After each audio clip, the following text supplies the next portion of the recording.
নমস্কাৰ প্ৰিয় বন্ধু বান্ধৱীসকল, আপোনালোক সকলোকে স্বাগতম জনাইছো আমাৰ চেনেল ই কুহি পাঠলৈ। যোৱা 15 নৱেম্বৰ 2020 তাৰিখে পাব্লিক ৱৰ্কছ ডিপাৰ্টমেণ্ট অৰ্থাৎ PWD ডিপাৰ্টমেণ্টৰ এছিষ্টেণ্ট ইঞ্জিনিয়াৰ চিভিল পদবীৰ বাবে APSCৰ দ্বাৰা এক পৰীক্ষা অনুষ্ঠিত হৈ যায় আৰু উক্ত পৰীক্ষাৰ যিখন GS পেপাৰ য'ত 100টা MCQ আছিল, লগতে কোৱান্টিটেটিভ এনালাইচিছ আৰু ইংলিছ গ্ৰামাৰ সেই পৰ্চনটো তাত ইনক্লুড হৈ আছিল কেইটামান কুৱেশ্যন। সো সেই পেপাৰখন আমি আজি সম্পূৰ্ণৰূপে সলভ কৰি আপোনালোকৰ বাবে প্ৰেজেণ্ট কৰিব আগবাঢ়িছো। গতিকে পলম নকৰি মূল বিষয়বস্তুলৈ প্ৰৱেশ কৰিব লওক। Question number 1, which country or countries hosted the Women's T20 World Cup 2020? 2020 চনৰ মহিলা T20 World Cup কোনখন দেশত অনুষ্ঠিত হৈছিল সুধিছে আৰু ইয়াৰ শুদ্ধ উত্তৰটো হৈছে অপচন বি, অষ্ট্ৰেলিয়াত। এই 2020 বৰ্ষৰ বাবে T20 মহিলা ৱৰ্ল্ড কাপ অনুষ্ঠিত হৈছিল। মেন্স T20 ৱৰ্ল্ড কাপো অষ্ট্ৰেলিয়াতে হোৱা কথা আছিল 2020 এডিশ্যনটো, কিন্তু কৰোনা পেণ্ডেমিকৰ কাৰণে সেইটো বাতিল কৰিবলগীয়া হ'ল। এতিয়া পৰৱৰ্তী বৰ্ষত 2021 চনত ভাৰতবৰ্ষই মেন্স T20 ৱৰ্ল্ড কাপ অনুষ্ঠিত কৰিব। Next question number 2, who among the following is the first Indian to win N individual gold medal in any Olympic games?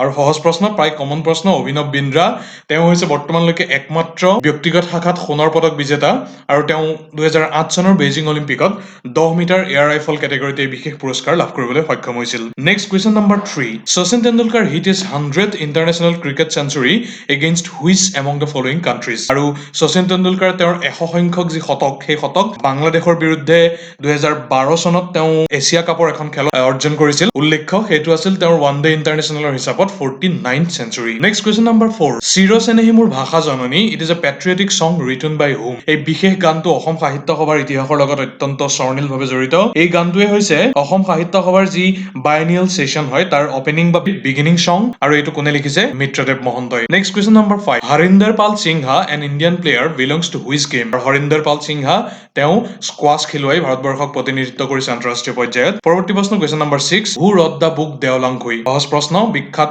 অসমীয়া উপন্যাস দেওলাংখুই, তাৰ ৰচক প্ৰথিতযশা অসমীয়া সাহিত্যিক Rita Chowdhury. Next question number 7, who wrote the book হৃদয় এক নদীৰ নাম? হৃদয় এক নদীৰ নাম এখন চুটি গল্পৰ সংকলন আৰু এইখন কাৰ দ্বাৰা ৰচিত? মামণি ৰয়ছম গোস্বামীৰ দ্বাৰা। Question number 8, who wrote the book Gulliver's Travels? আৰু এখন খুব বিখ্যাত গ্ৰন্থ সমগ্ৰ বিশ্ব সাহিত্যৰ প্ৰেক্ষাপটতেই। এই গ্ৰন্থখনৰ ৰচক হৈছে জনাথন ছুইফ্ট আৰু এই গালিভাৰ্ছ ট্ৰেভেলছ এইখন মূলতঃ এখন প্ৰ'জ ছেটায়াৰ আছিল যিখন প্ৰথম পাব্লিছ হৈছিল 1726 চনত। Next question number 9, which writer receive the Sahitya Akademi award for Assamese literature for the year 2019? 2019 চনত অসমীয়া সাহিত্যৰ বাবে সাহিত্য একাডেমী বঁটা লাভ কৰা সাহিত্যিকগৰাকীৰ নাম কি? আৰু শুদ্ধ উত্তৰটো হৈছে ডক্টৰ জয়শ্ৰী গোস্বামী মহন্ত। ডক্টৰ জয়শ্ৰী গোস্বামী মহন্তই তেওঁৰ বিখ্যাত চাণক্য নামৰ গ্ৰন্থখনৰ বাবে, নভেলখনৰ বাবে এই বিশেষ বঁটা লাভ কৰিছে। আনহাতে অসমৰে আন এটা স্বীকৃতিপ্ৰাপ্ত ভাষা বড়ো লিটাৰেচাৰৰ বাবে 2019 বৰ্ষত এই বঁটা লাভ কৰিবলৈ সক্ষম হৈছিল বিশিষ্ট বড়ো সাহিত্যিক ফুকন চন্দ্ৰ বসুমতাৰীয়ে, আৰু তেওঁ আখাই আথুমনিফাৰাই নামৰ এখন পয়েট্ৰি বুকৰ বাবে এই বিশেষ বঁটা লাভ কৰিছিল। Next question number 10, the government is the best which governs least? Who among the following made this famous statement? সেইখন চৰকাৰে আটাইতকৈ উপযুক্ত বা আটাইতকৈ শ্ৰেষ্ঠ, যি আটাইতকৈ কম শাসন কৰে, এই বিশেষ উক্তিটো কোনজন চিন্তাবিদৰ সুধিছে? আৰু শুদ্ধ উত্তৰটো হৈছে option D, Henry David Thoreau এই বিশেষ উক্তিটো প্ৰদান কৰিছিল। Next question number 11, which one of the following rivers is flowing towards west? পশ্চিম দিশে ফ্ল' হোৱা নদীখনৰ নামটো কি? আৰু ইয়াৰ শুদ্ধ উত্তৰটো হ'ব অপচন বি, নৰ্মদা আৰু তাপ্তি হৈছে দুখন ৱেষ্ট ফ্ল'য়িং ৰিভাৰ। ইয়াত তাপ্তি অপচনটো কেৱল আছে, গতিকে সেইটো শুদ্ধ হ'ব। আনহাতে কেইখনমান ইষ্ট ফ্ল'য়িং বিখ্যাত নদীৰ উদাহৰণ হৈছে গোদাবৰী, কৃষ্ণা, কাবেৰী, মহানদী ইত্যাদি। Next question number 12, which pilgrim place in Assam is located near the meeting place of three perennial streams Sandhya, Lalita and Kanta? আৰু আমি প্ৰায় সকলোৱে জানো সন্ধ্যা, ললিতা, কান্তা এই তিনিওখন ক্ষুদ্ৰ নদীৰ সংগমস্থলী হৈছে বশিষ্ঠাশ্ৰম, গুৱাহাটীৰ পূব প্ৰান্তত অৱস্থিত এখন প্ৰখ্যাত পিলগ্ৰিম প্লেচ। গতিকে এই প্ৰশ্নটোৰ উত্তৰ option C. Next question number 13, the full form of SITA formerly known as state planning board Assam is? আৰু চিটা এই SITA ইয়াৰ সম্পূৰ্ণ ফৰ্মটো হৈছে state innovation and transformation Aayog. গতিকে option C will be the correct answer. Next question number 14, Dima Hasao was previously known as what? Dima Hasao বৰ্তমান অসমৰ এখন জিলা যাক নতুনকৈ সেই নামেৰে নামাকৰণ কৰা হৈছে। তাৰ পুৰণি নামটো কি সুধিছে? সহজ প্ৰশ্ন, north Cachar hills is the correct answer, option B. Next question number 15, the national stock exchange functions from which place? আৰু নেশ্যনেল ষ্টক এক্সচেঞ্জ যাক চমুকৈ NSE বুলি কোৱা হয়, ই ক'ত অৱস্থিত? ই মুম্বাইতে অৱস্থিত। আনহাতে মুম্বাইত অৱস্থিত আন এটা বিখ্যাত ষ্টক এক্সচেঞ্জ হৈছে বম্বে ষ্টক এক্সচেঞ্জ BSE, যি দালাল ষ্ট্ৰীট, মহাৰাষ্ট্ৰৰ মুম্বাইতে অৱস্থিত। নেক্সট চাওঁ question number 16, which of the following is are the banker of the banks? আৰু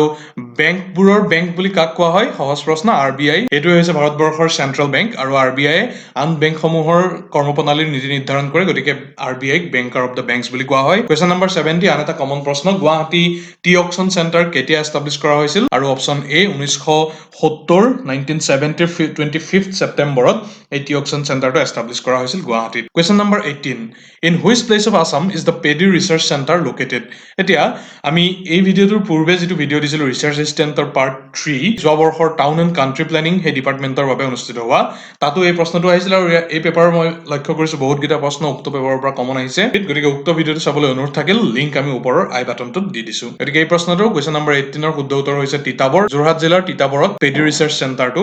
লোকেটেড যিটো অসম এগ্ৰিকালচাৰ ইউনিভাৰ্চিটি যিখন যোৰহাটতে অৱস্থিত তাৰ আণ্ডাৰত ফাংচন কৰে next question number 19 the length of the national waterway 2 which connects Sadiya and Dhubri is এতিয়া national waterway 2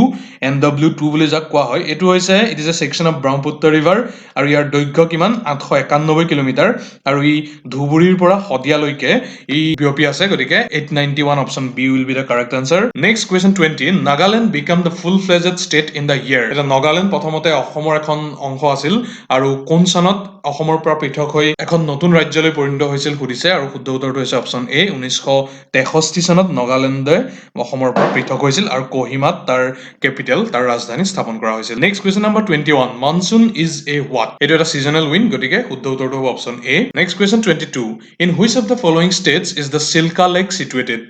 এতিয়া Chilka lake এটা ভাৰতবৰ্ষৰ অন্যতম বিখ্যাত হ্ৰদ আৰু এইটো ক'ত অৱস্থিত এইটো হৈছে উৰিষ্যাত অৱস্থিত এটা হ্ৰদ আৰু উৰিষ্যাৰ মূলতঃ পুৰী খুৰ্দা আৰু গঞ্জাম এই তিনিখন ডিষ্ট্ৰিক্টত এই লেকটো বিয়পি আছে next question number 23 which one of the following is a south bank tributary of the river ব্ৰহ্মপুত্ৰৰ দক্ষিণ পাৰে অৱস্থিত উপনৈ কোনখন সুধিছে এতিয়া অপশ্যনখিনি যদি আমি ইণ্ডিভিজুৱেলি চাই যাওঁ সোৱণশিৰি ই উত্তৰ পাৰে অৱস্থিত ধেমাজি আৰু লখিমপুৰৰ সীমামূৰীয়া অঞ্চলত গতিকে এইটো নহয় নেক্সট সোণকোষ অসম আৰু বেংগলৰ সীমামূৰীয়া উত্তৰ পাৰে অৱস্থিত এখন ব্ৰহ্মপুত্ৰৰ উপনৈ পাগলাদিয়া আছে ভূটানৰ পৰা ওলাই নলবাৰী জিলাৰ মাজেদি আহি ব্ৰহ্মপুত্ৰত লাগিছে গতিকে এইটো নহয় গতিকে বাকী থাকিল অপশ্যন ডি ধনশিৰি এই ধনশিৰি নদী সম্পূৰ্ণৰূপে দক্ষিণ পাৰে আছে আৰু ই গোলাঘাট জিলাত অৱস্থিত গতিকে option D correct next question 24 which religion does the Phakial tribe of Assam follow' আৰু অসমৰ এই ফকিয়াল ট্ৰাইবটোৱে এইটো এটা ইউনিক ট্ৰাইব তাৰ ইউনিক কালচাৰ আছে যি বুদ্ধিজিম সম্পূৰ্ণৰূপে ফ'ল' কৰে নেক্সট কুৱেশ্যন নম্বৰ 25 এই প্ৰশ্নটো পাই সোধে কাৰ্বি প্লেটৰ হাইয়েষ্ট পিকটো কি যি কাৰ্বি পাহাৰ আছে সেই কাৰ্বি পাহাৰৰ অৱস্থিত আটাইতকৈ ওখ শৃংগটো কি সুধিছে আৰু সেইটো হৈছে অপশ্যন এ সিংহাসন শৃংগ আৰু তাৰ যি উচ্চতা সেই উচ্চতা হৈছে প্ৰায় 1360 metre next question number 26 which of the following festival is celebrated by the tea tribe of Assam আৰু এই চাৰিটা অপশ্যন কৰম পূজা আলি আই লৃগাং মেডাম মেফি আৰু বৈশাগু এই চাৰিটা অপশ্যনৰ ভিতৰত টি ট্ৰাইবে চেলিব্ৰেট কৰা ফেষ্টিভেলটো হৈছে Karam Puja option A will be the correct answer next question number 27 the historic Gohain Kamal Ali extends from which place to which place Gohain Kamal Ali Naranarayan ৰজা কোচ ৰাজবংশৰ তেওঁৰ শাসনকালত এই আলিটো বন্ধোৱা হৈছিল আৰু এই আলি মেৰামতিৰ বা এই আলি বন্ধোৱাৰ দায়িত্ব নৰনাৰায়ণৰ ভাতৃ গোহাঁই কমলক অৰ্পণ কৰা হৈছিল আৰু তেওঁৰ নামানুসৰি এই আলিটোৰ নাম এই পথটোৰ নাম গোহাঁই কমল আলি হয় আৰু ই ক'ৰ পৰা কলৈলৈকে আছে অপশ্যন চি কোচবিহাৰৰ পৰা লখিমপুৰৰ নাৰায়ণপুৰলৈকে এই বিখ্যাত পথটো অৱস্থিত নেক্সট কুৱেশ্যন নম্বৰ 28 চেইসমোগ্ৰাফী আৰ্থকুৱেক তেতিয়াহ'লে টেস্কোমিটাৰ কি হয় এতিয়া আৰ্থকুৱেকৰ এক্সটেণ্ট মেজাৰমেণ্টৰ কাৰণে চেইসমোগ্ৰাফী যন্ত্ৰটো ব্যৱহাৰ কৰা হয় টেস্কোমিটাৰ কি জোখা হয় যে যিকোনো ফিজিকেল এটা কমোডিটিৰ বা যিকোনো এটা ফিজিকেল প্ৰপাৰ্টিৰ তাত অহা ষ্ট্ৰেইনৰ যি পৰিমাপ সেই পৰিমাপ জুখিবৰ বাবে টেস্কোমিটাৰ ব্যৱহাৰ কৰা হয় গতিকে option C will B correct answer next question number 29 30 আৰু 31 এই তিনিটা প্ৰশ্ন কোৱান্ট বেছড এতিয়া প্ৰথমতে 29 টো চাওঁ এজন মানুহে তেওঁৰ ষ্টাৰ্টিং পইণ্ট ইয়াৰ পৰা দক্ষিণ দিশে প্ৰথমতে 5 কিলোমিটাৰ গ'ল বুলি কৈছে গতিকে এইটো আমি এই চিত্ৰই দেখুৱাইছো তাৰপিছত তেওঁ সোঁফালে 3 কিলোমিটাৰ ঘূৰিলে তাৰপিছত তেওঁ কি কৰিলে তেওঁ বাওঁফালে ঘূৰিলে আৰু বাওঁফালে ঘূৰি তেওঁ 4 কিলোমিটাৰ দৈৰ্ঘ্য অতিক্ৰম কৰিলে আৰু এতিয়া কি কৰিলে তেওঁ যি ফালেদি আহিছিল সেই বাটেদি উলটি তেওঁ 10 কিলোমিটাৰ দূৰত্ব অতিক্ৰম কৰিলে বুলি কৈছে এতিয়া প্ৰশ্নত সুধিছে যে ষ্টাৰ্টিং পইণ্টৰ পৰা তেওঁৰ ফাইনেল পইণ্টৰ ডিৰেকশ্যনটো কি গতিকে এই পইণ্টটোৰ পৰা এই পইণ্টটোলৈ যদি আমি ডিৰেকশ্যনটো লক্ষ্য কৰোঁ তেতিয়াহ'লে সেই ডিৰেকশ্যনটো কি হ'ব নৰ্থ ৱেষ্ট হ'ব গতিকে আমাৰ বিবেচনাত শুদ্ধ উত্তৰটো হৈছে option B next question number 30 ত সুধিছে যে x ৰ 35% 140 হয় এতিয়া x ৰ 20% কিমান কিমান হ'ব সেইটো আমি ইয়াত সলভ কৰি দেখুৱাইছো কৈছো যে প্ৰথমতে যে 35% of x is 140 এটুক যদি আমি সৰলীকৰণ কৰিলো তেতিয়া x ৰ ভ্যালুৱেশনটো আমি কিমান পালোগে লাষ্টত 400 আপোনালোকে বুজিবৰ বাবে ইয়াত স্টেপ বাই স্টেপ মই কৰি দেখুৱাইছো এটা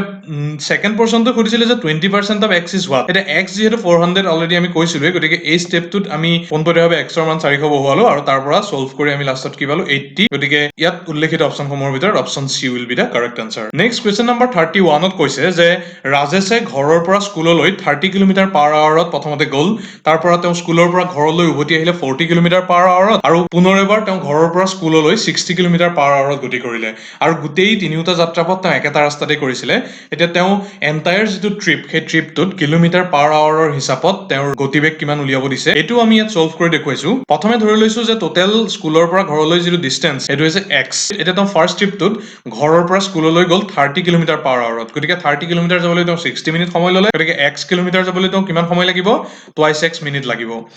এই গোটেই ক্যালকুলেশনখিনি আমি প্ৰথমতে মিনিটত কৰিছো আৰু লাষ্টত আমি তাক আৱাৰলৈ কনভাৰ্ট কৰিম এটা সেকেন্ড ট্ৰিপটো তেওঁ যোনটো কৰিলে হেতু স্কুলৰ পৰা ঘৰলৈ তেওঁ ঘূৰি আহিলে গতিকে ডিসটেন্স একেই থাকিল x কিলোমিটাৰ হেতু তেওঁ 40 কিলোমিটাৰ পাৰ আৱাৰত কৰিছিল গতিকে 40 কিলোমিটাৰ যাবৰ বাবে তেওঁ 60 মিনিট সময়ৰ প্ৰয়োজন x কিলোমিটাৰ যাবৰ বাবে আমি সলভ কৰি এটো কিমান পালো 3x/2 মিনিটৰ প্ৰয়োজন এটা থাৰ্ড ট্ৰিপটো তেওঁ পুনৰ ঘৰৰ পৰা স্কুললৈ গ'ল আৰু সেইবাৰ তেওঁ গতি কৰিলে 60 কিলোমিটাৰ পাৰ আৱাৰত অৰ্থাৎ তেওঁ 60 কিলোমিটাৰ যাবৰ বাবে 60 মিনিট সময় লাগে গতিকে x কিলোমিটাৰ যাবৰ বাবে তেওঁক x মিনিট সময় লাগিব এতিয়া যেহেতু তিনিটা ট্ৰিপ সমান দূৰত্বৰ কৰিলে আৰু প্ৰত্যেকটো দূৰত্বৰ আছিল x কিলোমিটাৰ গতিকে টোটেল ডিসটেন্স তেওঁ তিনিটা ট্ৰিপত কিমান কভাৰ কৰিলে 3x কিলোমিটাৰ আৰু টোটেল টাইম টেকেন অৰ্থাৎ তেওঁ টোটেল সময় কিমান ললে প্ৰথমটোত লৈছিলে তেওঁ 2x দ্বিতীয়টোত লৈছিলে 3x/2 আৰু তৃতীয়টোত লৈছিলে x গতিকে গোটেইকেইটা আমি যোগ কৰি যেতিয়া সৰলীকৰণ কৰিলো তেতিয়া আমি পালোগৈ যে total time taken is 9x/2 minute গতিকে স্পিড উলিয়াবৰ বাবে আমি সকলোৱে জানো অতিক্ৰম কৰা দূৰত্বক সময়ৰে যেতিয়া আমি হৰণ কৰো তেতিয়া আমি স্পিড পাওঁ গতিকে 3x কিলোমিটাৰক আমি 9x/2 মিনিটেৰে ডিভাইড কৰিলো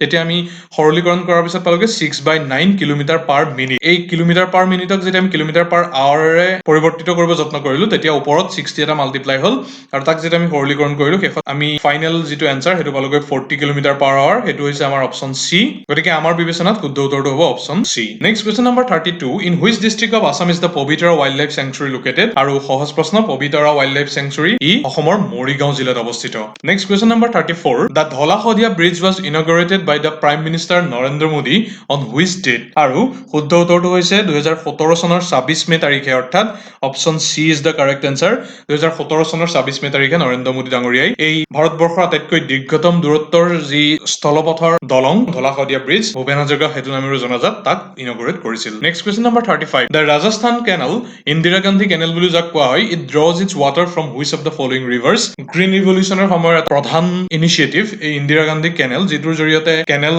ইৰিগেশ্যন সিস্টেমটোক এটা নতুন মাত্ৰা প্ৰদান কৰা হৈছিল কি মূলতঃ সুতলেজ আৰু বিজ এই দুখন নদীৰ পৰা ৱাটাৰ accumulate কৰে next question number 36 which town is also known as the Manchester of Assam আৰু Manchester of Assam হিচাপে সহজ প্ৰশ্ন প্ৰায় অহা দেখা পোৱা যায় শুৱালকুছি নগৰক অভিহিত কৰা হয় কিয়নো শুৱালকুছিখন হৈছে বস্ত্ৰ নগৰী next question number 37 out of the total production of muga অৰ্থাৎ golden silk of the world Assam produces how much আৰু শুদ্ধ উত্তৰটো হৈছে সমগ্ৰ বিশ্বত উপলব্ধ মুগা যি প্ৰডাকচন তাৰ 99% এ অসমে অকলে প্ৰডিউস কৰে এটা next 38 ত পুনৰটা এপ্টিটিউডৰ প্ৰশ্ন সুধিছে find the wrong number from the given series 11 5 20 12 40 26 74 54 এটো আমি ইয়াত সলভ কৰি দেখুৱাইছো এতিয়া অল্টাৰনেটিভ যিসমূহ নাম্বাৰ উদাহৰণস্বৰূপে 11 আৰু 20 বা 5 আৰু 12 তাৰ মাজৰ যেটো ডিফাৰেন্স সেইটোতেই এই প্ৰশ্নটোৰ উত্তৰ লুকাই আছে প্ৰথমতে আমি 5 আৰু 12 ৰ মাজৰ ডিফাৰেন্স যদি চাওঁ তেতিয়াহলে এটো হ'ব 7 12 আৰু 26 ৰ মাজৰ যদি ডিফাৰেন্স চাওঁ তেতিয়াহলে এটো হ'ব 14 আৰু 26 আৰু 54 তাৰ মাজৰ যদি ডিফাৰেন্স চাওঁ হেতু হ'ব 28 এতিয়া এই পাৰ্থক্যকেইটাৰ যেটো ৰিলেচন সেই ৰিলেচনটো যদি আমি এস্টাবলিশ কৰো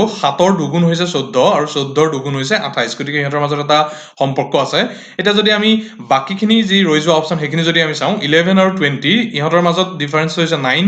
এটা 20 আৰু 40 ৰ মাজৰ ডিফাৰেন্সটো হৈছে 20 আৰু 40 আৰু 74 ৰ মাজৰ ডিফাৰেন্সটো হৈছে 34 এতিয়া ওপৰত যি ধৰণে এটা ক্ৰম নিৰ্ণয় হৈছিল তলত কিন্তু হেতু হোৱা নাই ইয়াত এই 40 অপচনটো ক্ৰমটো কন্টিনিউটি মেইনটেইন হোৱাৰ ক্ষেত্ৰত এটা অপ্ৰয়োজনীয় অপচন হিচাপে বিবেচিত হৈছে গতিকে 40 ৰ ঠাইত যদি 38 থাকিলেহেঁতেন তেতিয়াহলে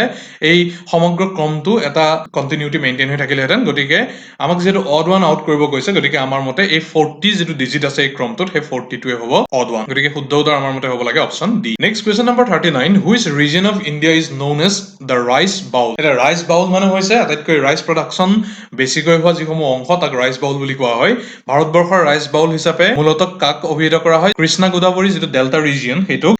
এই ৰাইচ বাউল অফ ইণ্ডিয়া বুলি কোৱা হয় কিন্তু বৰ্তমান সময়ত ছত্তীশগড়েও খুব ব্যাপক হাৰত ধান প্ৰডিউচ কৰিব লৈছে গতিকে ছত্তীশগড়ক new rice bowl of India বুলি অভিহিত কৰা হয় next question number 40 the Lakuwa thermal power station in Assam is located in which district ইতিমধ্যে কৈছো ৰিচাৰ্চ এছিষ্টেণ্টৰ যি পেপাৰ তাত আমি সলভ কৰোঁতে এই প্ৰশ্নটো খুব বিতংভাৱে আলোচনা কৰিছো বৰ্তমান যি AGCL আছে সেই AGCL ৰ আণ্ডাৰত 4টা থাৰ্মেল প্ৰজেক্ট চলি আছে আৰু তাৰে এটা হৈছে লাকুৱা থাৰ্মেল পাৱাৰ ষ্টেচন এইটো ক'ত আছে শিৱসাগৰৰ লাকুৱাৰ মাইবেলাত ই অৱস্থিত next question number 41 which of the following places in Assam is called the Triveni Sangam of religion আৰু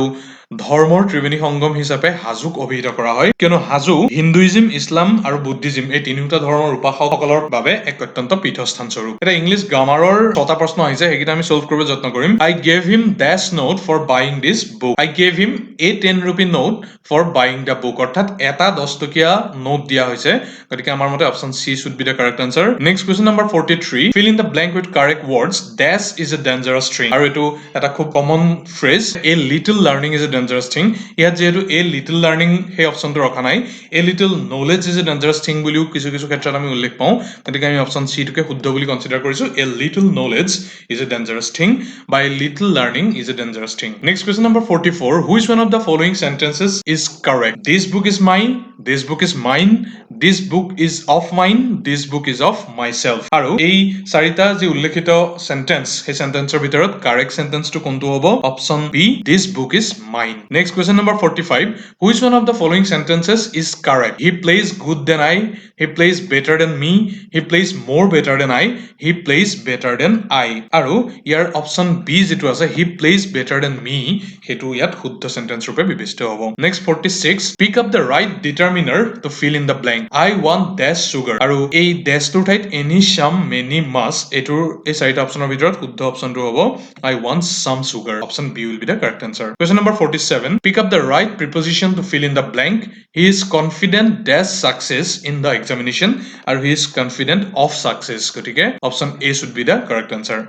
English grammar portion টো ইমানতে শেষ হৈছে next question number 48 Mahatma Gandhi's philosophy of satyagraha was based on what আৰু মহাত্মা গান্ধীৰ যি সত্যাগ্ৰহৰ যি philosophy he adherence to truth and non-violence option C will be the correct answer সেই বিশেষ পলিচিৰ ওপৰত হি আধাৰিত আছিল next 50 choose a similar city like Kolkata Mumbai and Mangalore এতিয়া কোচিন দিল্লী হায়দৰাবাদ জয়পুৰ এই চাৰিটা অপচন দিছে এটা কলকাতা মুম্বাই আৰু মাংগালোৰৰ মাজত যদি পোনপটীয়াকৈ সাদৃশ্য স্থাপন কৰিবলৈ যায় তেতিয়াহ'লে সিহঁতৰ মাজত এটা সাদৃশ্য খুব চকুত পৰা সেইটো হৈছে তিনিওখনেই হৈছে পৰ্ট সিটি অৰ্থাৎ বন্দৰ চহৰ আৰু এই চাৰিটা অপচনৰ ভিতৰত একমাত্ৰ পৰ্ট সিটিখন হৈছে কোচিন গতিকে option A should be the correct answer চাৰিওখনেই port city next question number 51 Chauri Chaura a small town is located in which place এতিয়া ইয়াত গোৰখপুৰ কানপুৰ ৰামপুৰ আৰু লক্ষ্ণৌ এই চাৰিটা অপচন ৰখা হৈছে উত্তৰ প্ৰদেশৰ গোৰখপুৰ ডিস্ট্ৰিক্টত এই চৌৰি চৌৰা জায়গাটো অৱস্থিত আৰু গতিকে option A should be the correct answer চৌৰি চৌৰা কি কাৰণে বিখ্যাত এই চৌৰি চৌৰাতে এটা হিংসাত্মক ঘটনা সংঘটিত হৈছিল মূলতঃ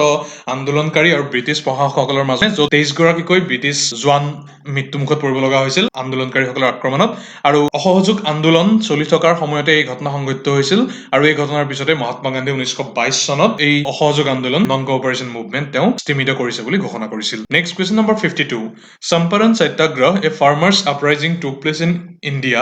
ইন দ্য ইয়েৰ আৰু চম্পাৰণ সত্যাগ্ৰহ ই ইণ্ডিয়ান মডাৰ্ণ হিষ্ট্ৰীৰ প্ৰেক্ষাপটত অত্যন্ত গুৰুত্ব বহন কিয়নো চম্পাৰণ সত্যাগ্ৰহেই আছিল মহাত্মা গান্ধীৰ নেতৃত্বত অনুষ্ঠিত হোৱা প্ৰথম সত্যাগ্ৰহ 1917 চনত বৰ্তমানৰ বিহাৰৰ চম্পাৰণ নামৰ জেগাখনত অনুষ্ঠিত হৈছিল আৰু মূলতঃ ফৰ্চড ইণ্ডিগো কাল্টিভেশ্যনৰ এগেইনষ্টত ব্ৰিটিছসকলৰ বিৰুদ্ধে এই সত্যাগ্ৰহ অনুষ্ঠিত কৰা হৈছিল next question number 53 Simon Commission 1927 appointed to study the Indian political situation it was constituted of how many members option A 7 গৰাকী মেম্বাৰ এই সাইমন কমিশন গঠন কৰা হৈছিল বিখ্যাত লিবাৰেল লয়াৰ ছাৰ জন সাইমনৰ নেতৃত্বত এই কমিশন গঠন কৰা হৈছিল আৰু ইয়াৰ এগৰাকী খুব উল্লেখনীয় সদস্য আছিল ক্লিমেন্ট এটলি যি পৰৱৰ্তী সময়ত প্ৰধানমন্ত্ৰীত্বৰ দায়িত্ব অৰ্পণ কৰা হৈছিল যাৰ ওপৰত আৰু তেওঁই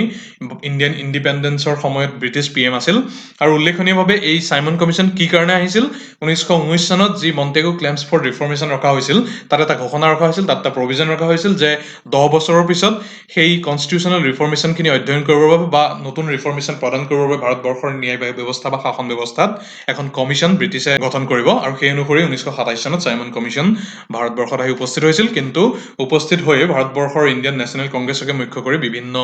দল সংগঠনৰ ব্যাপক প্ৰতিবাদৰ সন্মুখীন হ'ব লগা হৈছিল next question number 54 the government of India recently notified rules on microdot identifiers এই মাইক্ৰডট টেকনলজি কি পাৰপাছত ব্যৱহাৰ কৰা হয় সুধিছে আৰু অপশ্যন চি ভেহিকল আইডেণ্টিফিকেশ্যনৰ ক্ষেত্ৰত মাইক্ৰডট ব্যৱহাৰ কৰা হয় এই মাইক্ৰডট মূলতঃ কিছুমান মাইক্ৰস্কপিক ডট যিসমূহ গাড়ীসমূহত ছটিয়াই দিয়া হয় আৰু মূলতঃ গাড়ী চুৰিৰ লগত বা চুৰি পাৰ্টছ যেতিয়া গাড়ীত লগোৱা হয় সেইসমূহ প্ৰতিৰোধ কৰিবৰ বাবে মডাৰ্ণ টেকনলজিকেল অপশ্যন হিচাপে এই মাইক্ৰডট চিষ্টেমটো গভৰ্ণমেণ্ট অফ ইণ্ডিয়াই নটিফাই কৰিছে next question number 55 when is the minorities rights day observed in India আৰু শুদ্ধ উত্তৰটো হৈছে অপশ্যন ডি 18 ডিচেম্বৰ তাৰিখে মাইনৰিটিজ ৰাইটছ ডে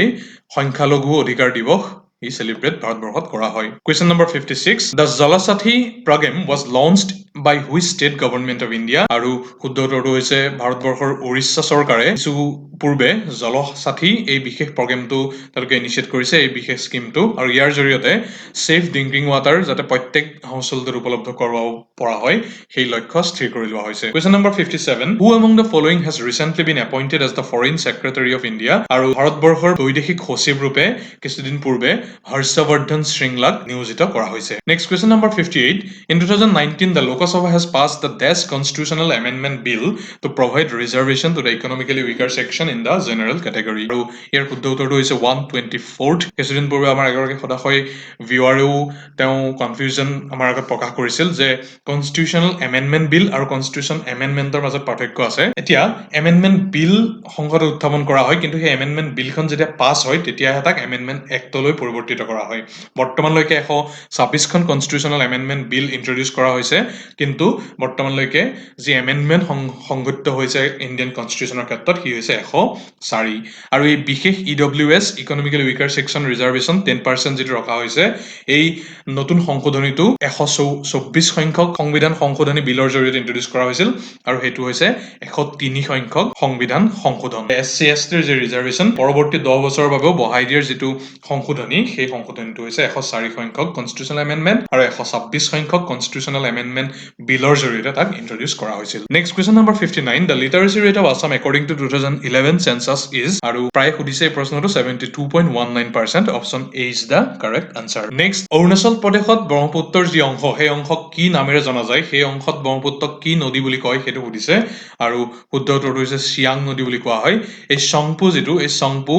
এই তিব্বত ৰিজনত পাৰ হৈ অহা প্ৰত্যেকখন নদীকে চংপু বুলি কোৱা হয় কিন্তু অৰুণাচল প্ৰদেশত ব্ৰহ্মপুত্ৰই আহি চিয়াং নামহে লৈছে next question number 68 the earliest capital of Magadha was আৰু মগধ যি সাম্ৰাজ্য সেই মগধ সাম্ৰাজ্যৰ আটাইতকৈ পূৰ্বৰ যি ৰাজধানী হি হৈছে Rajgriha option B is the correct answer next question number 62 the Sudarshan lake which was repaired by the Saka ruler Rudradaman was originally constructed by the এই বিখ্যাত যি সুদৰ্শন লেক অত্যন্ত সুন্দৰ হ্ৰদটো প্ৰাৰম্ভিক পৰ্যায়ত প্ৰতিষ্ঠা কোনে কৰিছিল কোনে সজাইছিল চন্দ্ৰগুপ্ত মৌৰ্যৰ নিৰ্দেশ অনুসৰি তাক সজোৱা হৈছিল গতিকে Mauryas will be the correct answer next question number 63 Arthashastra was a work on ancient Indian ডেশ আৰু অৰ্থশাস্ত্ৰ ই মূলতঃ কিহৰ লগত জড়িত পলিটিৰ লগত জড়িত গতিকে option A will be the correct answer next question number 64 the old grand trunk road was restored by which of the following kings এইটো প্ৰায়ে পৰীক্ষাত সোধা দেখা পোৱা যায় শ্বেৰ শাহৰ দিনত এই ওল্ড গ্ৰেণ্ড ট্ৰাংক ৰোডটো পুনৰ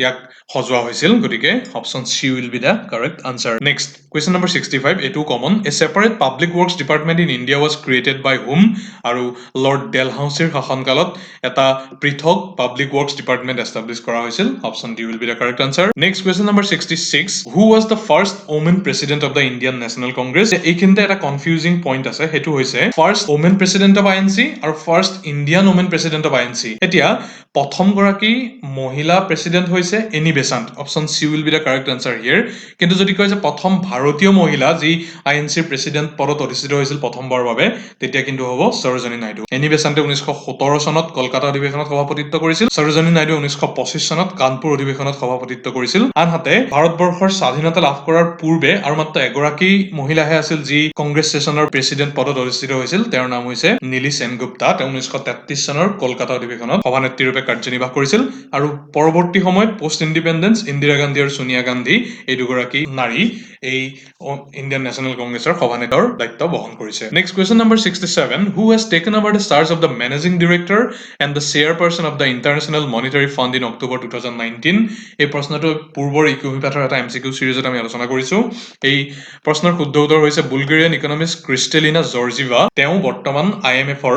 মেনেজিং ডিৰেক্টৰ এণ্ড চেয়াৰপাৰ্চন। এতিয়া এটা চিনাকি নাম হৈছে গীতা গোপীনাথ, এইটোক লৈ আমাৰ কনফিউজিং হ'ব পাৰে। তেওঁ এগৰাকী ইণ্ডিয়ান অৰিজিন ইকনমিষ্ট, কিন্তু তেওঁ মেনেজিং ডিৰেক্টৰ আৰু চেয়াৰপাৰ্চন পদবীত নাই। তাৰ পৰিৱৰ্তে তেওঁ কি পদবীত আছে? তেওঁ চিফ ইকনমিষ্ট এই বিশেষ পদমৰ্যাদাত তেওঁ কাৰ্যনিৰ্বাহ কৰি আছে। Next question number 68, the architect of new Delhi was. এই নিউ দিল্লী, নতুন দিল্লী নগৰখন ডিজাইন কোনে কৰিছিল? ছাৰ এডৱাৰ্ড লুটিয়ানে ইয়াৰ ডিজাইন কৰিছিল আৰু তেওঁৰ নামানুসৰিয়ে নতুন দিল্লীৰ এটা অত্যন্ত বিখ্যাত এৰিয়া লুটিয়ানছ কলনী নামেৰে নামাকৰণ কৰা হৈছে। Next question number 69, where from did Mahatma Gandhi begin his famous Dandi march? 1930 চনৰ বিখ্যাত দাণ্ডি যাত্ৰাৰ আৰম্ভণি ক'ৰ পৰা হৈছিল? সকলোৱে জানো সবৰমতী আশ্ৰমৰ পৰা গান্ধীয়ে দাণ্ডিলৈ এই বিশেষ যাত্ৰা কৰিছিল। Option D correct answer. Next question 70, এইটো খুব কমন প্ৰশ্ন, প্ৰায় পৰীক্ষাত আহে। আৰ্য সমাজৰ প্ৰতিষ্ঠাতা কোন? আৰু শুদ্ধ উত্তৰটো হৈছে অপশ্যন এ, আৰ্য সমাজৰ প্ৰতিষ্ঠাতা হৈছে Swami Dayanand Saraswati. Next question number 71, who wrote the poem Bande Mataram? বিখ্যাত দেশপ্ৰেমমূলক কবিতা বন্দে মাতৰম, যি পৰৱৰ্তী সময়ত ভাৰতীয় স্বাধীনতা আন্দোলনৰ এক অন্যতম প্ৰথিতযশা শ্লোগান ৰূপে পৰিগণিত হৈছিল, তাক কোনে লিখিছিল? সেইটো ৰচক হৈছে অপশ্যন ডি বংকিম চন্দ্ৰ চেটাৰ্জী। নেক্সট, অসমৰ হিষ্টৰিক 10 পৰ্বতীয়া টেম্পলৰ ভগ্নাৱশেষ সেইটো কোনখন চহৰৰ ওচৰত অৱস্থিত সুধিছে? তেজপুৰৰ পৰা পশ্চিমলৈ 10 পৰ্বতীয়া গাঁৱত এই বিশেষ ৰুইন্সখিনি অৱস্থিত আৰু এই 5ম বা 6ষ্ঠ শতিকাৰ অৰ্থাৎ এনচিয়েণ্ট টাইমৰে এটা শিৱ টেম্পল বুলি গণ্য কৰা হৈছে, যি পৰৱৰ্তী সময়ত আহোমসকলৰ দ্বাৰা পুনৰ স্থাপন কৰা হৈছিল। নেক্সট কুৱেশ্যন নম্বৰ 73, পুনৰ এটা সহজ প্ৰশ্ন, বেটল অফ চৰাইঘাট, বিখ্যাত শৰাইঘাটৰ যুদ্ধ কোন চনত হৈছিল? 1671 চনত এই বেটল অফ চৰাইঘাট হৈছিল আৰু সেই সময়ত আহোম ৰজা কোন আছিল? উদয়াদিত্য সিংহ। নেক্সট কুৱেশ্যন নম্বৰ 74, আহোম ৰাজত্বৰ সময়ছোৱাত engineering and public works department এই বিশেষ দুটা বিভাগৰ অফিচাৰ ইনচাৰ্জ হিচাপে কোন আছিল সুধিছে আৰু শুদ্ধ উত্তৰটো হৈছে অপশ্যন ডি চাংৰুং ফুকনক ইঞ্জিনিয়াৰিং আৰু পাব্লিক ৱৰ্কছ ডিপাৰ্টমেণ্ট, মূলতঃ যিসমূহ চিভিল ইঞ্জিনিয়াৰিং ৰিলেটেড কাম আছিল, উদাহৰণস্বৰূপে যিসমূহ মৈদানসমূহৰ স্থাপন আৰু সংৰক্ষণ, সেই দায়িত্ব বিশেষভাৱে চাংৰুং ফুকনক দিয়া হৈছিল। Next 75, the Namdang stone bridge was build by which king? আৰু সকলোৱে জানো ৰুদ্ৰসিংহৰ ৰাজত্ব কালত এই নামদাঙৰ শিলৰ সাঁকো বন্ধোৱা হৈছিল। নেক্সট সুধিছে question number 76, who build Rang Ghar? এতিয়া ৰংঘৰৰ প্ৰতিষ্ঠাতা হিচাপে প্ৰমত্ত সিংহকে প্ৰায় অভিহিত কৰা যায়, কিন্তু এইখিনিতে এটা স্পেচিফিক পইণ্ট আছে। ৰংঘৰ বৰ্তমানৰ যি স্থান, সেই স্থানত প্ৰথমতে বাঁহেৰে নিৰ্মাণ কৰিছিল ৰুদ্ৰসিংহই। সেই বাঁহেৰে নিৰ্মাণ কৰা ৰংঘৰক পৰৱৰ্তী সময়ত পাৰ্মানেণ্ট এটা ৰূপ, বৰ্তমানৰ যি ৰূপ, তাক দিছিল প্ৰমত্ত সিংহই। গতিকে আমি প্ৰমত্ত সিংহ অপশ্যন চি কে শুদ্ধ বুলি গণ্য কৰিছোঁ, কিন্তু অফিচিয়েল এনচাৰ কিয়েহে এই প্ৰশ্নৰ শুদ্ধ উত্তৰ বিবেচনা কৰিব। Next question 77, which one of the following divisions of Kamarupa erstwhile Assam falls between Karatoya river and Sankosh river? এইখিনিতে উল্লেখ কৰি থোৱা উচিত যে কামৰূপক সেই সময়ত 4খন পীঠত ভাগ কৰা হৈছিল। সেইকেইখন হৈছে ৰত্নপীঠ, কামপীঠ, স্বৰ্ণপীঠ আৰু সৌমাৰপীঠ। এতিয়া সোণকোষ আৰু কৰতোৱা নদীৰ মাজৰ যি অংশ, বৰ্তমানৰ যি গোৱালপাৰা ৰিজন, সেই ৰিজনটো হৈছে ৰত্নপীঠ, গতিকে এই প্ৰশ্নটোৰ উত্তৰ হ'ব ৰত্নপীঠ। এইখিনিতে বাকীকেইটা কথাও উল্লেখ কৰি থওঁ। কামপীঠ, সেই কামপীঠ বৰ্তমানৰ কামৰূপ ৰিজিয়নটো, সেই ৰিজিয়নটোক কামপীঠ কোৱা হয়। স্বৰ্ণপীঠ বুলি চেণ্ট্ৰেল আছাম, বৰ্তমানৰ যি মধ্য অসম, সেই ৰিজিয়নটোক কোৱা হয়। আৰু সৌমাৰপীঠ বুলি বৰ্তমানৰ যিটো ইষ্টাৰ্ণ আছাম, মূলতঃ উজনি অসমৰ যি অংশ, সেই অংশক অভিহিত কৰা হয়। Next question number 78, under whose rule Paik system was first introduced in Assam? Paik প্ৰথা আহোম শাসনকালৰ অন্যতম এক গুৰুত্বপূৰ্ণ ইকনমিক চিষ্টেম। সেই পাইক প্ৰথাৰ প্ৰৱৰ্তন কোনজন ৰজাৰ দিনত কৰা হৈছিল? প্ৰতাপ সিংহৰ ৰাজত্ব কালত। অপশ্যন বি প্ৰতাপ সিংহৰ ৰাজত্ব কালত এই পাইক প্ৰথাৰ প্ৰৱৰ্তন কৰিছিল উমাই তামুলী বৰবৰুৱাই। Next 79, who establish the Koch kingdom in the early part of the 16th century? আৰু কোচ কিংডমৰ প্ৰতিষ্ঠাতা বুলি বিশ্বসিংহক অভিহিত কৰা হয়। বিশ্বসিংহ কোন? মল্লদেৱৰ শুক্লধ্বজ, যাক আমি কমনভাৱে নৰনাৰায়ণ আৰু চিলাৰায় বুলি জানো, তেওঁৰ পিতৃয়ে হৈছে Biswasingha. Next question number 80, the length of the coastal plain in India between the Mahanadi and the Krishna river is known as what? Northern Circars বুলি কোৱা হয়। মূলতঃ মহানদী আৰু আৰু কৃষ্ণা নদী এই দুখন নদীৰ মাজৰ যি অংশ এই চিত্ৰত আপোনালোকে দেখাই পাইছে সেই অংশকেই মূলতঃ নৰ্দাৰ্ণ চাৰ্কাছ বুলি ব্ৰিটিছসকলে অভিহিত কৰিছিল গতিকে option D will be the correct answer next question number 81 which of the following glaciers is believe to be the origin of Brahmaputra আৰু ব্ৰহ্মপুত্ৰৰ যি অৰিজিন সেই অৰিজিন ৰূপে কাক অভিহিত কৰা হয় চেমায়ুংডুং যি গ্লেচিয়াৰ আছে সেই চেমায়ুংডুং গ্লেচিয়াৰক অপশ্যন চি ইয়াকে ব্ৰহ্মপুত্ৰৰ অৰিজিন বুলি গণ্য কৰা হয় next question number 82 the position of India in the world as a producer of silk is আৰু চিল্ক প্ৰডাকশ্যনৰ ক্ষেত্ৰত ভাৰতবৰ্ষৰ স্থান হৈছে second option B will be the correct answer আৰু প্ৰথমতে কোন আছে প্ৰথমতে আছে China next question number 83 a tropical plant of tropical thorn forest in India is what এই চাৰিটা অপশ্যনৰ ভিতৰত টিপিকেল থৰ্ন ফৰেষ্টৰ সঘনে উপলব্ধ গছজোপা হৈছে option A khair next question number 84 the west flowing rivers of the Deccan plateau do not have deltas on the Arabian sea coast because of what আৰু ইয়াৰ অপশ্যন বি যিহেতু ৱেষ্ট ফ্ল'য়িং ডেক্কান প্লেটোৰ নদীসমূহৰ খুব ষ্টিপ গ্ৰেডিয়েণ্ট থাকে সেইটো কাৰণে তাত ডেল্টা সৃষ্টি হোৱা দেখা পোৱা নাযায় next question number 85 Tamil Nadu coast receives rainfall during আৰু তামিলনাডুৰ যি উপকূলীয় অঞ্চল সেই উপকূলীয় অঞ্চলত যি বৃষ্টিপাত হয় সি মূলতঃ নৰ্থ ইষ্ট মনচুন ছিজনত হয় গতিকে option B will be the correct answer next question number 86 Lakshadweep island is of which origin আৰু coral origin option A next question number 87 alluvial soils in India are very rare most extensive, least fertile are found in desert আৰু ইয়াৰ শুদ্ধ উত্তৰটো হৈছে option B খুব ব্যাপক হাৰত এলুভিয়েল soil ভাৰতবৰ্ষত উপলব্ধ next question number 88 the Bhakra dam is on which river এই ভাক্ৰা ডেম যিটো হিমাচল প্ৰদেশৰ বিলাসপুৰ অঞ্চলত অৱস্থিত ই সুতলেজ নদীৰ ওপৰত আছে option B is the correct answer next question number 89 ইয়াত কৈছে যে ইণ্ডিয়ান সাব কণ্টিনেণ্ট আৰু সাউথ ইষ্ট এছিয়াত যিটো খুব সুন্দৰভাৱে এটা জলবায়ু মনচুন টাইপত গঠন হয় তাৰ মূল কাৰণ কি সুধিছে আৰু ইয়াৰ শুদ্ধ উত্তৰটো হ'ব অপশ্যন চি আমাৰ বিবেচনাত কিয়নো যি বিশাল জনবসতিপূৰ্ণ লেণ্ড এৰিয়া আৰু তাৰ সমীপৱৰ্তী যি চি এৰিয়া এই দুইটাৰ মাজত যিটো প্ৰেছাৰ গ্ৰেডিয়েণ্ট এটা ফৰ্ম হয় কাৰণ চি এৰিয়া খুব হাই প্ৰেছাৰ ৰিজিয়ন হয় আৰু লেণ্ড এৰিয়াটো ল' প্ৰেছাৰ ৰিজিয়ন গতিকে চি এৰিয়াৰ পৰা অহা যি গৰম বতাহ সি ল' প্ৰেছাৰ ৰিজিয়নলৈ অহাৰ লগে লগে সি বৃষ্টিপাতলৈ পৰিণত হয় আৰু মনচুন টাইপ এটা ক্লাইমেট সৃষ্টি কৰে গতিকে option C should be the correct answer for this particular question. Next question number 90. Which of the following states of Northeast India is most sparsely populated? অৰ্থাৎ খুব হেৰেঙাভাৱে জনবসতি থকা উত্তৰ পূব ভাৰতৰ অঞ্চলটো কি সুধিছে আৰু শুদ্ধ উত্তৰটো হৈছে অৰুণাচল প্ৰদেশ ইয়াৰ বিশাল যি মাটিকালি তাৰ তুলনাত যি জনবসতি সেয়া খুব হেৰেঙা আৰু মূলতঃ যি কঠিন জিঅ'গ্ৰাফিকেল ডিষ্ট্ৰিবিউচন তাৰ বাবে এই ঘটনা সংঘটিত হয় নেক্সট কুৱেশ্যন নম্বৰ 91 নৰ্মদা আৰু তাপ্তি নদীৰ মাজত যি মাউণ্টেইন ৰেঞ্জ অৱস্থিত সেই মাউণ্টেইন ৰেঞ্জৰ নাম কি সুধিছে অপশ্যনখিনি হৈছে আৰাৱলী সাতপুৰা বিন্ধা আৰু নন্দা দেৱী আৰু শুদ্ধ উত্তৰটো হৈছে অপশ্যন বি সাতপুৰা পৰ্বতমালা নৰ্মদা আৰু তাপ্তি নদীৰ মাজত অৱস্থিত নেক্সট পলিটিকেল সায়েন্সৰ দুটা question constitution of India can be amended under the ডেছ আৰ্টিকল আৰ্টিকল 368 ৰ আণ্ডাৰত ভাৰতীয় সংবিধানৰ সংশোধনৰ যি অপশ্যন তাক ৰখা হৈছে নেক্সট আন এটা article related question ordinance making power has been entrusted to the governor of the Indian state under which provision আৰু শুদ্ধ উত্তৰটো হৈছে আৰ্টিকল 213 অপশ্যন চি আৰ্টিকল 213 ৰ অধীনত ৰখা হৈছে next question number 94 Citizenship Amendment Act CA was signed by the President of India on which date of 2019 এতিয়া CA এখন খুব বিতৰ্কিত আইন আৰু CA ই ৰাষ্ট্ৰপতিৰ স্বাক্ষৰ পোৱাৰ পূৰ্বে কেব আছিল আৰু সেই কেব বিলখন যেতিয়া সংসদত উত্থাপন কৰিছিল তেতিয়া ব্যাপক হাৰত প্ৰতিবাদ ভাৰতবৰ্ষৰ বিভিন্ন প্ৰান্তত আৰু মূলতঃ নৰ্থ ইষ্ট আৰু অসমত সংঘটিত হৈছিল কিন্তু তাৰ মাজতেই 12 ডিচেম্বৰ 2019 তাৰিখে ৰাষ্ট্ৰপতিয়ে তাত স্বাক্ষৰ প্ৰদান কৰি তাক এখন এক্টলৈ পৰিণত কৰিছিল গতিকে শুদ্ধ উত্তৰটো হ'ব option B next question number 95 Akali Dal was founded in which year আৰু পঞ্জাবৰ প্ৰতিষ্ঠিত ৰাজনৈতিক দল শিৰোমণি আকালি দল আৰু সেই আকালি দল প্ৰতিষ্ঠা কোন চনত হৈছিল 1920 চনতে অৰ্থাৎ স্বাধীনতাৰ পূৰ্বেই এই আকালি দলৰ প্ৰতিষ্ঠা হৈছিল নেক্সট আন এটা খুব কমন প্ৰশ্ন question number 96 the word socialist was inserted in the preamble by which amendment আৰু 42nd amendment যাক মিনি কনষ্টিটিউশ্যন বুলি কোৱা হয় কিয়নো সেই এমেণ্ডমেণ্টৰ জৰিয়তে সংবিধানত ব্যাপক হাৰত কিছুমান সংশোধনী অনা হৈছিল এই 42nd এমেণ্ডমেণ্টতেই ছ'চিয়েলিষ্ট আৰু সেকুলাৰ এই বিশেষ দুটা শব্দ সংবিধানত ভাৰতবৰ্ষৰ ডেছক্ৰিপশ্যনত সংযোজিত কৰা হৈছিল next question number 97 who is the deputy chairman of the NITI Aayog আৰু অপশ্যনখিনি ৰখা হৈছে PM finance minister commerce minister none of the above ইয়াৰ শুদ্ধ উত্তৰটো হ'ব নান অফ দি এবভ কিয়নো ডেপুটি চেয়াৰমেন বৰ্তমান যিজন আছে তেওঁ হৈছে ৰাজীৱ কুমাৰ। তেওঁ যদিও কেবিনেট মন্ত্ৰী পৰ্যায়ৰ তেওঁক মৰ্যাদা প্ৰদান কৰা হয়, কিন্তু তেওঁ কোনো এটা ওপৰত উল্লেখিত অপশ্যনৰ এজন নহয়। নেক্সট কুৱেশ্যন নম্বৰ 95, প্ৰধানমন্ত্ৰী গ্ৰামোদয়া যোজনা ইট এইমছ এট হোৱাট? আৰু মূলতঃ গাঁও অঞ্চলৰ ৰুৰেল এৰিয়াৰ যিসমূহ primary education, health care, drinking water, housing and rural roads এনেকুৱা ধৰণৰ যি প্ৰয়োজনীয়তা তাক সম্পূৰ্ণ কৰাৰ মানসেৰে এই যোজনা আৰম্ভ কৰা হৈছে। গতিকে option A is the correct answer.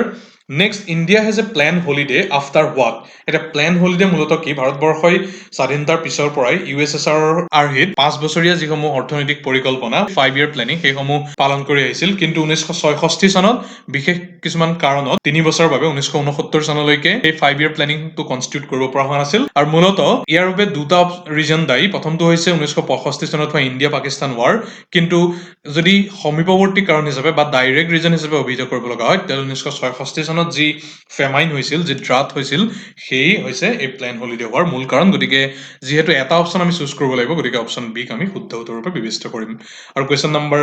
100, এই পেপাৰখনৰ অন্তিমটো প্ৰশ্ন, খেলো ইণ্ডিয়া ইউথ গেমছ ই কোন চনৰ পৰা আৰম্ভ কৰা হৈছে সুধিছে। 2018 চনত এই খেলো ইণ্ডিয়া ইউথ গেম মূলতঃ ইউথসকলক ক্ৰীড়াৰ প্ৰতি আকৰ্ষিত কৰাৰ বাবে ৰাষ্ট্ৰীয় পৰ্যায়ত এই খেলৰ আৰম্ভণি কৰা হৈছিল। 2018 চনত নৰেন্দ্ৰ মোদীয়ে ইয়াক ইনগ্ৰেট কৰিছিল। প্ৰথম ইভেণ্টটো হৈছিল দিল্লীত। 2019 চনৰ ছেকেণ্ড এডিশ্যনটো হৈছিল মহাৰাষ্ট্ৰৰ পুনেত। আৰু উল্লেখযোগ্য 2020 চনত, অৰ্থাৎ এই কৰোণা পেণ্ডেমিকৰ কিছু পূৰ্বে, প্ৰবেবলি ফেব্ৰুৱাৰী মাহত গুৱাহাটী চহৰত এই খেলো ইণ্ডিয়া ইউথ গেমৰ থাৰ্ড এডিশ্যনটো অনুষ্ঠিত হৈছিল। দুটা প্ৰশ্ন মাজতে স্কিপ কৰা গৈছিলে। কুৱেশ্যন নম্বৰ 33 সুধিছে যে Deepak has a brother Rupak and Deepak is the son of Nirmal. Harnath is Nirmal's brother. In terms of relationship, what is Rupak of Harnath? এতিয়া ৰূপক হৰনাথৰ কি হয় সুধিছে। সেই ফেমিলি ট্ৰীটো আমি ইয়াত আঁকি দেখুৱাইছো। ইয়াত প্ৰথমতেই এই চিম্বলটোৰ জৰিয়তে আমি তেওঁলোক যে একে জেনেৰেশ্যনৰ সেইটো দেখুৱাইছো। ৰূপক দীপকৰ ব্ৰাদাৰ, অৰ্থাৎ ভাই বা ককাই যিকোনো হ'ব পাৰে। এতিয়া নিৰ্মল হৈছে দীপকৰ দেউতাক, গতিকে আমি এনেদৰে এটা জেনেৰেশ্যন যে ওপৰত হয় সেইটো দেখুৱাইছো। আৰু নিৰ্মলৰ দেউতাক হৈছে আকৌ হৰনাথ, গতিকে তেওঁ যে এটা জেনেৰেশ্যনৰ ওপৰত সেইটো দেখুৱাইছো। গতিকে যদি হৰনাথ ফাৰ্ষ্ট জেনেৰেশ্যনৰ হয়, তেতিয়াহ'লে নিৰ্মল হ'ব ছেকেণ্ড জেনেৰেশ্যনৰ। আৰু দীপক আৰু ৰূপক দুইটা যিহেতু ককাই ভাই, গতিকে সিহঁতি হ'ব থাৰ্ড জেনেৰেশ্যনৰ। এতিয়া কৈছে যে হৰনাথ আৰু ৰূপকৰ মাজত সম্পৰ্কটো কি? ৰূপক হৰনাথৰ কি হয়? গতিকে ইয়াৰ জৰিয়তে আমি দেখিছো যিহেতু দুটা জেনেৰেশ্যনৰ মাজত এটা জেনেৰেশ্যনৰ ডিফাৰেঞ্চ আছে, গতিকে ৰূপক হৰনাথৰ কি হ'ব? He will be the grandson. গতিকে option C is the correct answer. আৰু কুৱেশ্যন নম্বৰ 49টো আমাৰ স্কিপ কৰা গৈছিলে। ইয়াত সুধিছে যে অডিটৰিয়ামৰ যদি এই ধৰণে লিখা হয়, ইয়াত যিটো উল্লেখ আছে, তেতিয়াহ'লে মিছফৰচুনটো কি ধৰণে লিখা হ'ব? এতিয়া আমি যদি তাক লিখি আমি তাৰ পৰা এটা সিদ্ধান্ত নিৰ্ণয় কৰিবৰ যত্ন কৰোঁ, এতিয়া অডিটৰিয়ামটো আৰু অডিটৰিয়ামৰ বিপৰীত যিটো শব্দ তাত উল্লেখ কৰিছিলে প্ৰশ্নটো, সেইটো আমি লিখাৰ পিছত দেখা গৈছে যে দুইটা চিম্পলি ইটো সিটোৰ ৰিভাৰ্চ অৰ্ডাৰটো। অৰ্থাৎ ইয়াত এৰে আৰম্ভ হৈ এমত শেষ হৈছিল, আৰু এইটো অৰ্ডাৰত চিম্পলি এমেৰে আৰম্ভ হৈ এত শেষ কৰিছে। গতিকে আমাক প্ৰশ্ন কৰিছে যে মিছফৰচুনৰ ক্ষেত্ৰত কি হ'ব? চিম্পলি মিছফৰচুনটোক ইৰ পৰা যদি আমি ওল্টাকৈ লিখোঁ, তেতিয়াহ'লে এই পাৰ্টিকুলাৰ যিটো ইয়াত দেখা পাইছে আপোনালোকে অৰ্ডাৰ, সেইটো হ'ব। আৰু এই অৰ্ডাৰটো অপশ্যন এত দিয়া আছে। গতিকে আমাৰ মতে শুদ্ধ উত্তৰ হ'ব অপশ্যন এ। গতিকে ইমানতে আজি আমাৰ এই ভিডিঅ'টোৰ অন্ত পৰিছে। আপোনালোকক ধন্যবাদ জ্ঞাপন কৰিছোঁ ভিডিঅ'টো চোৱাৰ বাবে। অনুগ্ৰহ কৰি ভিডিঅ'টো লাইক, যদি আপোনালোকৰ কিবা ক'ব লগা আছে কমেণ্ট কৰিবলৈ, আৰু লগতে আপোনালোকৰ বন্ধুসকলৰ লগত এই ভিডিঅ'টো শ্বেয়াৰ কৰিবলৈ অনুৰোধ জনালোঁ। আৰু যদিহে এতিয়ালৈকে চেনেলটো ছাবস্ক্ৰাইব কৰা নাই, তেতিয়াহ'লে পৰৱৰ্তী এনেকুৱা কণ্টেণ্টসমূহ লাভ কৰিবৰ বাবে অনুগ্ৰহ কৰি চেনেলটো ছাবস্ক্ৰাইব কৰিব, আৰু কাষতে থকা বেল আইকনটো দবাই থ'বলৈ নাপাহৰিব। আমি পুনৰ আপোনালোকৰ মাজত উপস্থিত হ'ম এনেকুৱা কণ্টেণ্টেৰে। আজিলৈ সামৰিছোঁ। ধন্যবাদ।